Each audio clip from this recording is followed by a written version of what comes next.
பணமோ பொருளோ இல்லை சொத்து பத்தோ அட இன்னும் கொஞ்சம் வச்சுக்கோங்க, அட இன்னும் கொஞ்சம் வச்சுக்கோங்க, அட வீட்டுக்கு இன்னும் கொஞ்சம் கொண்டு போகணும்னு சொல்லுவீங்களா நீங்கள்? அளவிற்கு மிஞ்சினால் அமிர்தமும் நஞ்சுன்ட்டாங்க. அமிர்தமே இருந்தாலும் நஞ்சு தான். பகலில் தூங்குறவன் யாருமே வாழ்க்கையில் உருப்பட்டதா சரித்திரமே கிடையாது.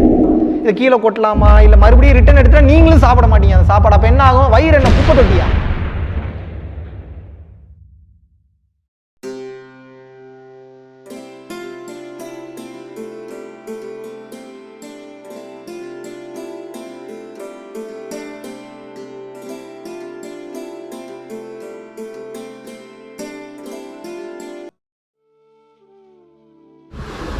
குருவே சரணம். நான் சங்கரி பேசுங்க. இன்றைக்கி காலையில் பார்த்தீங்கன்னா நான் பயிற்சி பண்ணிகிட்டு இருக்கிறப்போ எனக்கு முதல்ல காஞ்சி விஸ்வநாத சுவாமிகள் அவருடைய முகம்தான் வந்தது. அப்புறம் அதிகமாக வந்தது எனக்கு மகாவிஷ்ணு குருவோட முகம்தான் வந்துட்டு இருந்தது. மருதமலை கோவிலும் விட்டு விட்டு வந்துட்டே இருந்தது. சரி, இன்றைக்கி நான் கோயிலுக்கும் போயிட்டு வந்தேன். மனசுக்கு ரொம்ப சந்தோஷமாக இருக்குது. குரு வந்து வழிகாட்ட ஆரம்பிச்சிருக்காருன்னு மனசுக்குள்ள ரொம்ப சந்தோஷமாக இருக்குது.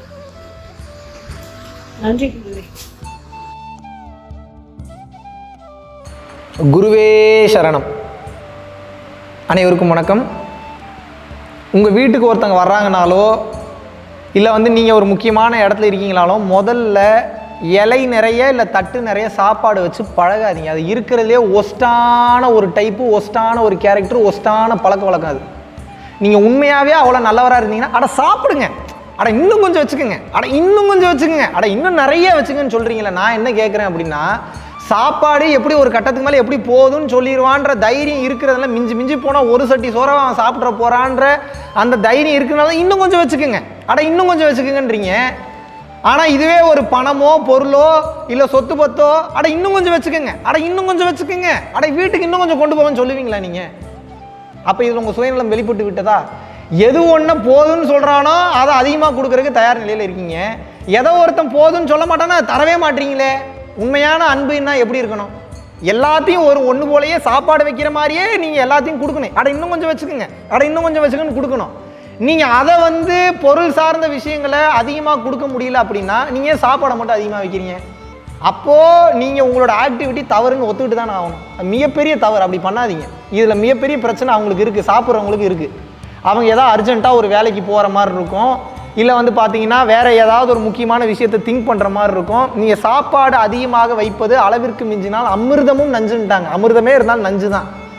அளவுக்கு அதிகமாக சாப்பாடு சாப்பிட்டா எனர்ஜெட்டிக்காக இருக்கா? தூக்கம் வருதா உங்களுக்கு? தூக்கம் வருது. தூங்கி எந்திரிச்சா ஃப்ரெஷ்ஷு தானேங்கன்றீங்க. பகலில் தூங்குறவன் யாருமே வாழ்க்கையில் உருப்பட்டதா சரித்திரமே கிடையாது. நைட்டு தான் தூங்கணும், இரவில் தான் தூங்கணும். இரவில் தூங்கினாதான் ஒரு சில அமிலங்கள் சுரக்கும். அந்த டைமில் அந்த அமிலம் சுரந்தாத்தான் அதன் உங்களுக்கு ஹெல்த்தியாக மாறி உங்களுக்கு ரிலாக்ஸேஷன் கொடுக்குமே தவிர பகலில் தூங்கி பழகிட்டீங்கன்னா மிகப்பெரிய சோம்பேறி ஆயிடுவீங்க, மிகப்பெரிய பிரச்சனைகளை கொண்டு வந்து விட்டுரும். அப்போ என்ன, ஒருத்தன் பகலில் தூங்குவதற்கு நீங்கள் அதிகமாக வைக்கக்கூடிய சாப்பாடு மிகப்பெரிய காரணமாக இருக்குது. அந்த தப்பை பண்ணவே பண்ணாதீங்க இனிமேல் தயவு செய்து. இது மிகப்பெரிய வேண்டுகோளாக கூட வச்சுங்க. ஏன்னா தெரிஞ்சோ தெரியாமல் ஒருத்தனோட வாழ்க்கையை கெடுக்குறீங்க. நீங்கள் உங்கள் வாழ்க்கையே வாழ தெரியாமல் இருக்கிறப்ப ஏன் இன்னொருத்தன் வாழ்க்கையை கெடுக்குறீங்க? அளவுக்கு அதிகமாக நீங்கள் சாப்பாடு வைக்கும். ஒரு சில பேர் போதுன்றாங்க, ஒரு சில பேர் சொல்லக்கூடிய பக்குவம் இருக்காது. அப்போ என்னன்னா, சரி வச்சுட்டாங்களே, இலையிலையும் வச்சாச்சு, அது தூக்கி கீழேயும் கொட்ட முடியாது, சங்கடப்படுவாங்க. இதை கீழே கொட்டலாமா இல்லை மறுபடியும் ரிட்டர்ன் எடுத்துட்டா நீங்களும் சாப்பிட மாட்டீங்க அந்த சாப்பாடு. அப்போ என்ன ஆகும்? வயிறு என்ன குப்பை தொட்டியா?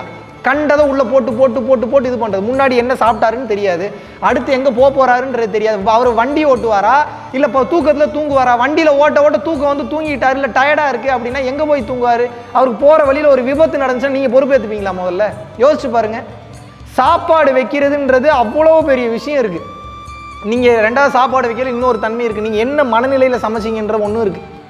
நீங்கள் நல்ல மனநிலையில் சமைச்சிருந்தீங்கன்னா உங்களோட வைப்ரேஷன் மொத்தமாக அந்த சாப்பாட்டில் போய் அவங்களுக்கு அது அமிர்தமாக மாறும். நீங்கள் உங்கள் வீட்டு ஃபுல்லாக சண்டை போட்டுட்டு உங்கள் புருஷன் பிடிக்கல, பொண்டாட்டி பிடிக்கல, பிள்ளைங்க பிடிக்கல, ஐயோ இவன் வேற வரானேன்ற தன்மையில் அப்படி ஒரு தன்மையில் சமைச்சிங்கன்னா அந்த சாப்பாடு ஃபுட் பாய்சனாக மாறியது, விஷமாக மாறியது தான். இதுதான் உண்மை, இதுதான் சத்தியம்.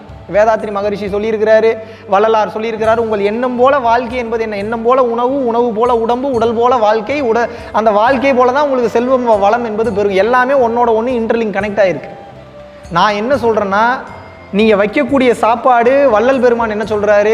தனித்திரு, பசித்திரு, விழித்திருங்கிறாரு. பசித்திருனா என்ன? அரை வயிறுக்கு தான் எப்பயுமே சாப்பிட்ணுங்கிறாரு. நீங்கள் ஒருத்தனுக்கு உண்மையாகவே நல்லது பண்ணுறீங்கன்னா அரை வயிறுக்கு சாப்பிடுங்கன்னு சொல்லி கொடுத்து பழகுங்க. அதுதான் உண்மையாக இருக்குது. எல்லாரும் சொல்கிறான் ஃபுல்லாக சாப்பிடு, நம்ம வீட்டுக்கு வந்து கம்மியாக சாப்பாடு போட்டானா நம்மளை தப்பாக நினச்சிப்பாங்களோன்ற சுயநல தன்மையோட போகாதீங்க. சத்தியத்தில் நில்லுங்க. ஒருத்தனுக்கு எது நல்லதோ அதை செய்யுங்க, அதை சொல்லிக் கொடுங்க. அரை வயிறுக்கு சாப்பிட்ணுன்னா அரை வயிறுக்கு சாப்பிட சொல்லுங்கள். அதுக்கப்புறம் அவங்க விருப்பப்பட்டு கேட்குறாங்கன்னா வைங்க. அதை விட்டுட்டு நீங்கள் இப்போ ஒருவேளை அவங்களுக்கு அந்த தெளிவு இல்லைனா கூட ஃபுல்லாக தான் சாப்பிடணுன்னு இருந்தால் கூட மொதல் டைம் ஃபுல்லாக வச்சுட்டு அந்த தெளிவை சாப்பிட்டு முடிச்சதுக்கப்புறம் சொல்லிக் கொடுங்க. கிளியராக சொல்லிக் கொடுங்க. என்ன சொல்லி தரணும்? அதுதாங்க அந்த ஞானம் தாங்க அவனுக்கு தேவை. இங்கே பாருப்பா, நீ சாப்பிட்றதுனால எங்கள் வீட்டில் சொத்து ஒன்றும் குறைஞ்சு போயிட போகிறது கிடையாது. ஆனால் இப்படி நீ சாப்பிட்ட அப்படின்னா கண்டினியூவாக சாப்பிடுவோம், உனது உடல் பாதிப்படையும், எனர்ஜி என்பதே இருக்காது அப்படின்றத சொல்லி கொடுக்கணும். எப்போது ஒரு மனிதன் அரை வயிறுக்கு சாப்பிட எவ்வளோ ருசியாக இருந்தாலும் சரி, எவ்வளவு பசிச்சாலும் சரி, அரை வயிறுக்கு சாப்பிடும்போது சீக்கிரம் அந்த டைஜஷன் சிஸ்டம் ஆக்டிவேட் ஆகி அது எனர்ஜியாக கன்வெர்ட் ஆகி மறுபடியும் டோட்டல் எனர்ஜி லெவலுக்கு வந்துடுவான். வயிறு ஃபுல்லாக சாப்பிடும்போது சரியாக செரிமானம். காலையில் சாப்பிட்றீங்க, மறுபடியும் ஸ்நாக்ஸ், மத்தியானம் சாப்பிட்றீங்க, மறுபடியும் ஸ்நாக்ஸ், நைட்டு சாப்பிட்றீங்க, மறுபடியும் ஸ்நாக்ஸ், கண்டினியூவாக அப்படி சாப்பிட்டுட்டு இருந்தீங்கன்னா உங்களோட உயிராற்றல் நோய் எதிர்ப்பு ஆற்றலாக மாறாது. நீங்கள் சாப்பிடக்கூடிய சாப்பாடே உங்களுக்கு விஷமாக மாறிடும். மைண்டில் வச்சுக்கோங்க. ஸோ எந்த சூழ்நிலையும் உங்கள் வீட்டுக்கு ஒருத்தவங்க முதல்ல சாப்பிட வராங்கன்னா சாப்பிடுப்பா சாப்பிடுப்பா சாப்பிடுப்பா சாப்பிடுப்பான்னு போட்டு டார்ச்சர் பண்ணாதீங்க. மிகப்பெரிய தவறான அணுகுமுறை அது. ஒருத்தர் உண்மையாகவே நீங்கள் சந்தோஷமாக வச்சுக்கணும், அரை வயிறோட சாப்பாடு போடுங்க, அவ்வளோ எனர்ஜெட்டிக்காக இருப்பாங்க. அவங்களையும் சங்கடப்படுத்தாதீங்க. எங்கே கொண்டு போய் கொட்டுறது, எங்கே கொண்டு போய் பேசுறது, என்ன பண்ணுறதுன்னு தெரியலையன்ற அளவுக்கு சங்கடப்படுத்தாதீங்க. மிகப்பெரிய தவறான ஒரு செயல் இது. நன்றி, வணக்கம். குருவே சரணம். அனைவருக்கும் வணக்கம். கொரோனா காலகட்டத்தில் மக்களுக்கு இப்போது நிறைய ஒரு ரிலீஃப் ஒன்று தேவைப்படுது. வாழ்க்கை எதை நோக்கி போக போகுது, எங்கே போய் முடிய போகுதுன்றது ஒரு கிளாரிட்டியே இல்லாமல் போகிறதுக்கு ஒரு பிரேக் ஒன்று தேவைப்படுது. ஸோ அப்படிப்பட்ட ஒரு பிரேக்காக நம்ம கொடைக்கானல் கிளாஸ் அமைஞ்சுது. அதை தொடர்ந்து நம்ம வந்து பார்த்திங்கன்னா கோயம்புத்தூரில் வந்து கிளாஸ் வந்து அனௌன்ஸ் பண்ணலான் இருக்கோம். ஸோ கோயம்புத்தூரில் அக்டோபர் மந்த் எண்டு வந்து நம்ம வந்து கிளாஸஸ் வந்து அனௌன்ஸ் பண்ணுறோம், சாட்டர்டே அண்ட் சண்டே. ஸோ விருப்பம் உள்ளவர்கள் கோயம்புத்தூரில் வந்து ஜாயின் பண்ணணும் விருப்பம் உள்ளவர்கள், திருப்பூர் மற்றும் கோயம்புத்தூரை சேர்ந்தவர்கள், அதை சார்ந்த பகுதிகளில் இருக்கணும்னு விருப்பப்படுறவங்க கோயம்புத்தூர் வந்து கிளாஸை அட்டன் செய்யலாம். 2 நாள் வகுப்பு, எக்ஸ்பீரியன்ஷியல் ப்ரோக்ராம், என்னுடைய நேரடி வகுப்பு, எனது கையாலேயே நேரடி தொடு தீட்சையும் மந்திர உபதேசமும் வழங்கப்பட இருக்கிறது. ஸோ இந்த பரம்பொருள் யோகம் தீட்சை வாங்கணும் விருப்பப்படுறவங்க அக்டோபர் மந்த் எண்டு சனி மற்றும் ஞாயிற்றுக்கிழமை 2 நாள் வகுப்பில் தாராளமாக கலந்து கொள்ளலாம். டெஸ்கிரிப்ஷனில் எந்த டேட்டு மற்ற டீட்டெயில்ஸ் எல்லாமே கொடுத்துருக்காங்க. ஸோ வாட்ஸ்அப் நம்பருக்கு இமீடியட்டாக அமுச்சு இப்போவே புக் பண்ணிக்கோங்க. நன்றி, வணக்கம்.